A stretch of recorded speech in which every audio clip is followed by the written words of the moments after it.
Hi friends, welcome to Arun cooking channel. இன்னைக்கு நம்ம சேனல்ல பார்க்க போற ரெசிபி கிறிஸ்துமஸ்க்காக ஒரு சூப்பரான டேஸ்டான ஹெல்த்தியான ப்ளம் கேக் தான் செஞ்சு காட்ட போறேன்.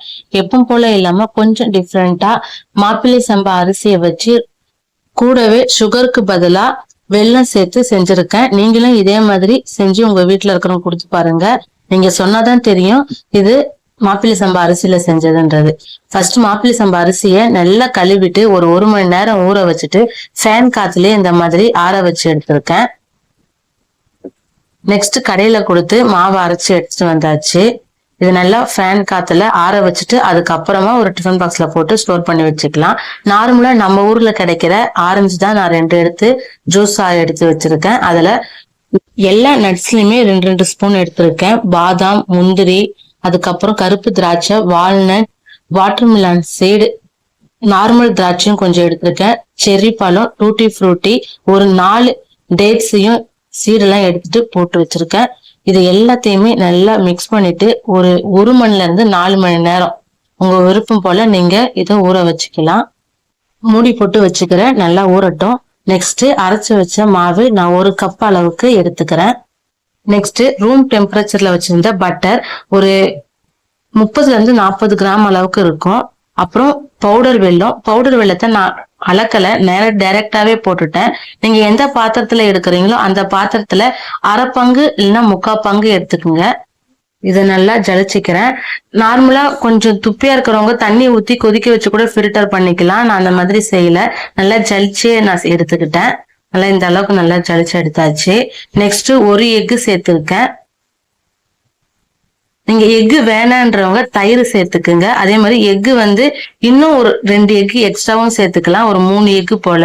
நான் நைட் நேரத்துல செஞ்சிருந்தேன்.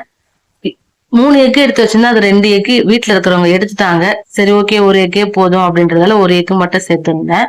அப்படி இருந்துமே கேக் நல்லா டேஸ்டா சூப்பராகவே வந்துருந்துச்சு. எடுத்து வச்சிருந்தா மாவு, அதுக்கப்புறம் 3/4 ஸ்பூன் அளவுக்கு பேக்கிங் பவுடர், 1/4 ஸ்பூன் அளவுக்கு பேக்கிங் சோடா, இது 3யுமே சேர்த்து நல்லா இந்த மாதிரி ஜலிச்சு எடுத்தாச்சு. மாவை இந்த மாதிரி ஜலிச்சு எடுக்கும் போது கேக் நல்லா சாஃப்டா நல்லா சூப்பரா இருக்கும். நெக்ஸ்ட் ஒரு சிட்டிகை அளவுக்கு உப்பு, 1 ஸ்பூன் அளவுக்கு வெனிலா எசன்ஸ் சேர்த்துக்குங்க, எக் ஸ்மெல் வராம இருக்கிறதுக்காக. இது நல்லா மிக்ஸ் பண்ணிக்கலாம். ரொம்ப ஹார்டா மிக்ஸ் பண்ணிக்க வேணாம், லைட்டா ஜென்டலா மிக்ஸ் பண்ணிக்கங்க. நான் கொஞ்சம் வெல்லம் எக்ஸ்ட்ரா சேர்த்ததால திரும்பியும் ஒரு 3ல இருந்து 4 ஸ்பூன் அளவுக்கு அரிசி மாவை நான் ஜலிச்சு தான் சேர்த்திருக்கேன். வெல்லம் ஜாஸ்தி ஆயிடுச்சு, அதனால ஒரு 4 ஸ்பூன் அளவுக்கு மில்க் பவுடர் சேர்த்து நல்லா மிக்ஸ் பண்ணிக்கணும். கொஞ்சம் கட்டியான மாதிரி ஆயிடுச்சு, அதனால ஒரு 2ல இருந்து 3 ஸ்பூன் அளவுக்கு மில்க் சேர்த்து, அதாவது மில்க் பவுடர் சேர்த்து மிக்ஸ் பண்ணி வச்சிருக்கேன். நெக்ஸ்ட் இந்த மாதிரி ஊற வச்சிருந்த நட்ஸையும் சேர்த்து லைட்டா கட் அண்ட் ஃபோல்டர் அளவு மாதிரி நீங்க மிக்ஸ் பண்ணிக்கிங்க. இந்த மாதிரி ஆப்போசிட் டைரக்ஷன்ல மிக்ஸ் பண்ண கூடாது, இந்த மாதிரி தான் மிக்ஸ் பண்ணணும். நல்லா மிக்ஸ் பண்ணியாச்சு.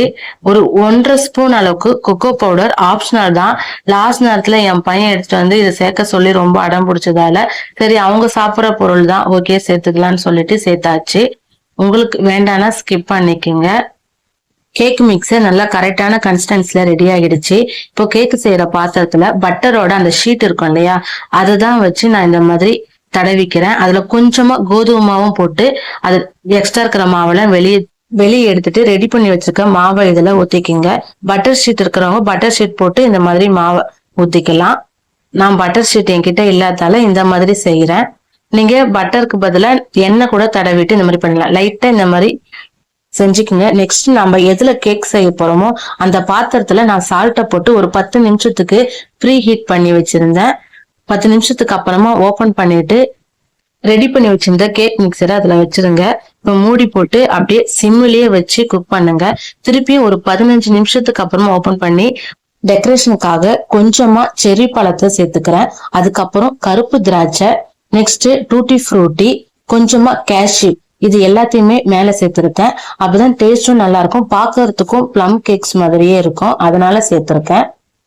நட்ஸ் எல்லாம் வச்சதுக்கு அப்புறம் திருப்பியும் மூடி போட்டு வேக வச்சுக்கோங்க. நான் அடியில உப்பு போட்டு வேக வைக்கிறதுல எனக்கு 30ல இருந்து 40 நிமிஷத்துக்குள்ள கேக் ரெடி ஆயிடுச்சு. நீங்க உப்பு போட்டு அடியில வைக்காம டைரக்டாவும் இந்த மாதிரி வைக்கலாம். ஒரு 40 நிமிஷத்துக்கு அப்புறம் இந்த மாதிரி ஒரு டூத் பிக் அப்படின்னா கத்தி வச்சு நீங்க குத்தி பாருங்க. ஒட்டாம வந்துச்சுன்னா அந்த ஸ்டேஜ்ல ஸ்டவ் ஆஃப் பண்ணிட்டு எடுத்துக்கலாம். எடுத்து வெளியே வச்சுக்கிறேன். பார்க்கவே செமையா சூப்பரா இருக்கு பாருங்க. அரிசியில செஞ்சதுன்னு யாருமே நம்ப மாட்டாங்க, நீங்க சொன்னாதான் தெரியும். நல்லா ஆறிட்ட அப்புறம் இந்த மாதிரி கத்தி வச்சு ஃபுல்லா சுத்திலும் இந்த மாதிரி பண்ணிக்கோங்க. அப்பதான் ஒட்டாம வெளியில வரும். ஏன்னா நம்ம பட்டர் ஷீட் போடல, அதனால ஒரு பிளேட் அதுக்கு மேல வச்சுட்டு கவுத்தி போட்டு லைட்டா மேல ஒரு 2 to 3 டைம்ஸ் நல்லா தட்டி போடுங்க. இந்த மாதிரி வந்துடும். செமையா இருக்கு பாருங்க. நல்லா சாஃப்டா சூப்பரா இருக்கும். மைதா மாவு கோதுமை மாவு செய்யும் போது இதை விட இன்னும் நல்லா சாஃப்டா நல்லா உப்பி வரும். நம்ம அரிசியில செஞ்சதால இந்த அளவுக்கு வந்திருக்கு. நல்லா செம சாஃப்டா இருந்துச்சு. டேஸ்ட்டுமே செம்மையா இருந்தது. கட் பண்ணி காட்டுறேன் பாருங்க. இது இப்போ நான் கட் பண்ணும் போது அந்த அளவுக்கு ஆறல. நைட்ல செஞ்சதுல நான் சீக்கிரமாவே எடுத்துட்டேன். அப்படின்னு நல்லா சாஃப்டா சூப்பரா இருக்கு பாருங்க. இதுல நீங்க பேக்கிங்காக யூஸ் பண்ண உப்பை நல்லா ஆறிட்ட அப்புறம் திரும்பியும் ஒரு பாக்ஸ்ல போட்டு ஸ்டோர் பண்ணி வச்சுக்கோங்க. இன்னொரு தடவை பேக்கிங் பண்ணும் போது நீங்க அதை யூஸ் பண்ணிக்கலாம். ஒண்ணுமே ஆகாது, அப்படியே இருக்கும். நல்லா ஆறிட்ட அப்புறம் பாருங்க எப்படி நல்லா சாஃப்டா சூப்பரா ஒரு பர்ஃபெக்டான கேக்கா ரெடி ஆயிடுச்சு பாருங்க.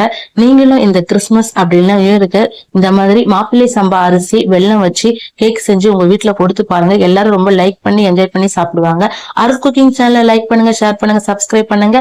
தேங்க்யூ ஃபார் வாட்சிங். ஒரு சின்ன குறிப்பு, நான் சின்னமுன் பவுடர், கிளவுஸ், அதுக்கப்புறமா ட்ரை ஜிஞ்சர் பவுடர், ஒயின் இந்த மாதிரிலாம் நான் சேர்க்கல. வீட்டுல குழந்தைங்க சாப்பிட மாட்டாங்கன்றதால எப்பவுமே நம்ம வீட்டுல சமைக்கும் போது நம்ம வீட்டுல இருக்கிறவங்களுக்கு ஏற்ற மாதிரி தான் நம்ம சமைப்போம். அந்த மாதிரிதான் நானும் இதுல சமைச்சிருக்கேன். உங்க வீட்டுல சாப்பிடுவாங்கன்னா நீங்க அந்த பவுடர்லாம் சேர்த்துக்குங்க. நெக்ஸ்ட் உங்களுக்கு ஃபர்ஸ்ட் டைம் செய்ய பயமா இருந்தா ஒரு 2 ஸ்பூன் அளவுக்கு கோதுமை மாவும் சேர்த்துக்குங்க.